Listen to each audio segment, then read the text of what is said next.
So this got another movie review. This one's called The Crybaby Killer, 1958. Giving it 1 out of 5 stars. When I say Roger Corman is a hit or miss producer, this is what I mean.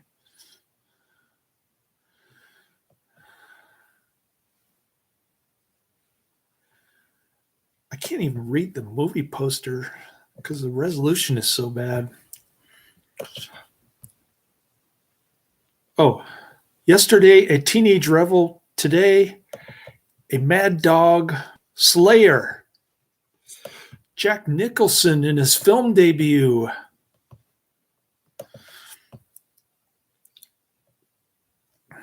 I can't read the yellow box. It's too small.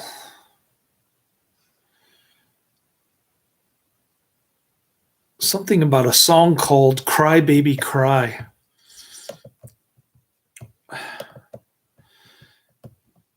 The Crybaby Killer is a 1958 teen exploitation film produced by Roger Corman that marked Jack Nicholson's film debut. The film was out of print and it was difficult to find until 2006 when it was issued on DVD for the first time by Buena Vista Home Entertainment as part of its Roger Corman Classics series. I think that is the disc that I have.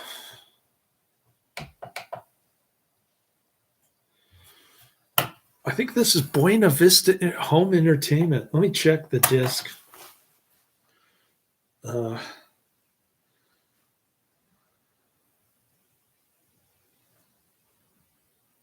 Can't even read it. It says,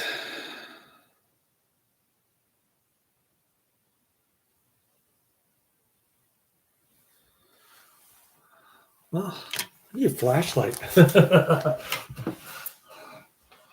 need a magnifying glass or something.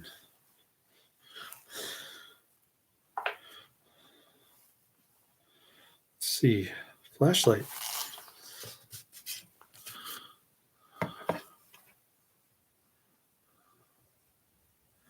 It says Buena Vista Home Entertainment. We have confirmation. Thanks to my flashlight. The lighting's not very good in this room. Sorry about that.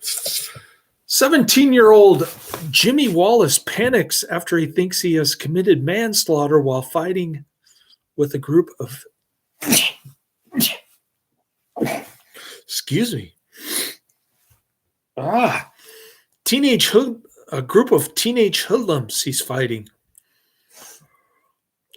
Wallace then takes a random man and woman and the woman's infant hostage inside a food shelter outside a popular local restaurant, and he threatens them if they try to escape. This leads to a standoff with the police force,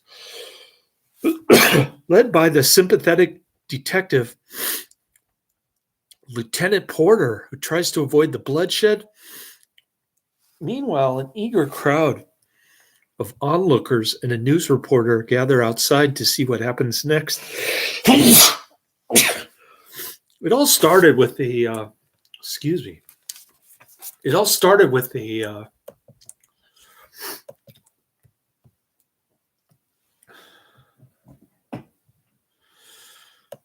with a fight over a blondie, and it ended up in a gun killing and a hostage situation.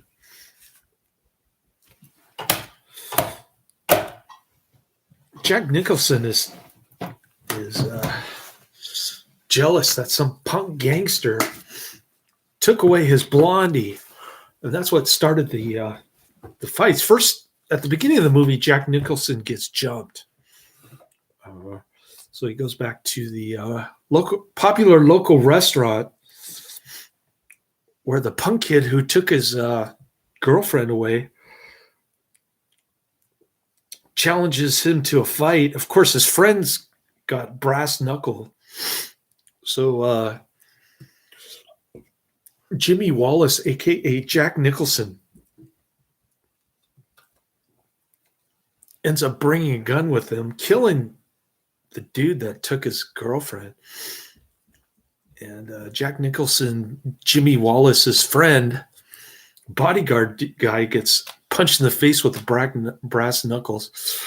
Corman later claimed that The Crybaby Killer was the first film that he produced that did not return a profit, although he said that it earned back its from television rights. So this is how Roger Corman says that he never lost money on a movie. The movie will lose money in ticket sales at the movie theater, technically, but then he'll sell it to television, make money off that. That's his little trick. Corman also said that he had been abroad during pre-production, while much of the script was changed by the producer. Corman returned to Hollywood 2 days before filming began, and he tried to reverse the changes, but was only partially successful. No wonder this movie is so bad. It did make money in the movie theaters, and the producer, the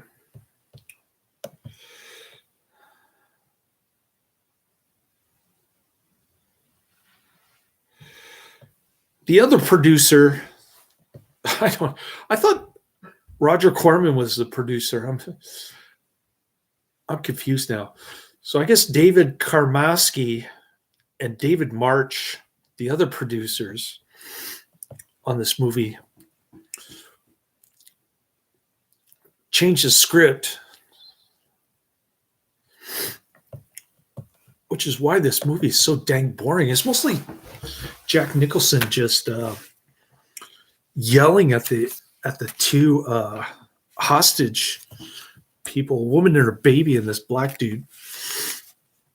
So at one point they're like putting a baby bottle on a stick to bring it to the window, and then the mother tries to escape, and the basket just comes crashing down. The coffee bottle had some kind of sleeping potion in it or something. And yeah, it was not good. I've seen better juvenile delinquency movies. This one was bad. No wonder it was out of print. Nobody cared about it. It's one of those. Well, I'll tell you. The stats on IMDb, since I got lots of time here. It's a 5 out of 10 on IMDb, but only 670 ratings. So it is somewhat obscure, not completely obscure, but definitely a rare find. Big disappointment. So Little Shop of Horrors is on this disc in the bonus features. It's an hour and 10 minutes. So I'm not going to watch it again. I'm tired of watching movies that I've already seen, and I've probably already reviewed it on Yahoo Movies, but they vaporized all my, most of my movie reviews. I was only able to read off of them the ones that I could salvage. You go to Memory Hole and you still can't find them. So those reviews are gone forever. And I'm not going to go back and salvage it by giving it 2 out of 5 for the Little Shop of Horrors original 1960 Roger Corman. He says he's going to do a remake in the bonus features, but I have yet to see a remake of Little Shop of Horrors. If you know of a remake, please let me know. Because I've seen the I've seen the 1986 remake, but Roger Corman wants to do his own remake. That's what I'm talking about. Not the 1986 remake, which I didn't like either. The only reason to watch the 1960 Little Shop of Horrors is, is to see the plant. It's funny when the plant says, "Feed me." And likewise, the only reason to watch 1958, The Crybaby Killer, is Bruno VeSota.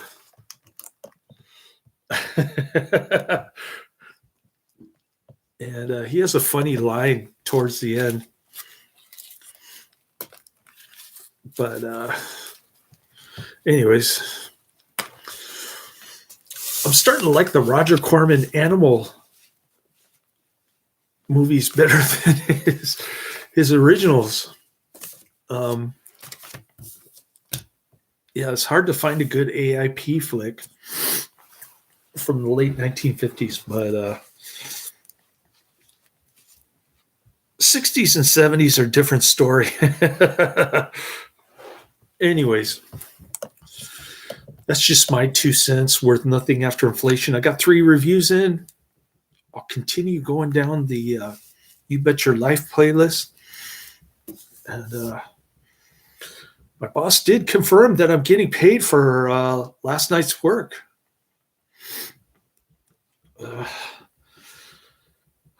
We'll see what kind of work I can get next week to help revive my checking account, which is going to be decimated next week. And then the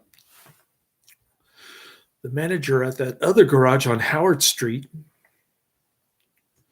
which is also downtown, where they have the it's the garage for the 2 million to 95 million condominiums on Howard Street.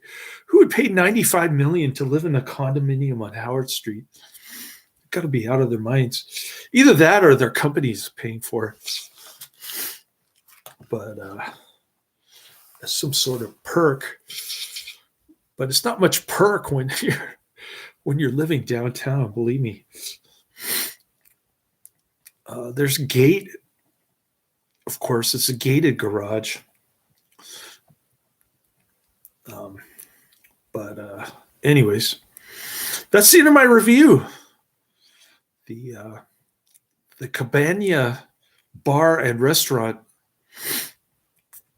at the Luma Hotel was a huge flop, which is probably why they got rid of my overnight shift. But the customers are going to start complaining, and I'll probably be back there next week. I'll just tell them, give me Wednesday to Saturday overnights so that I can start working at that other garage, the one that has, free medical care and amazing medical coverage,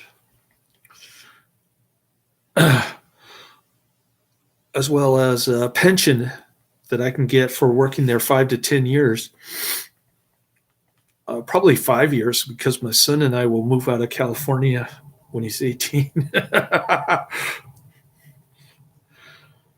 All right. Well, enough about me. I got 3 reviews in. I did pretty good. 1, 2, 3. All heading back to Netflix. Laters.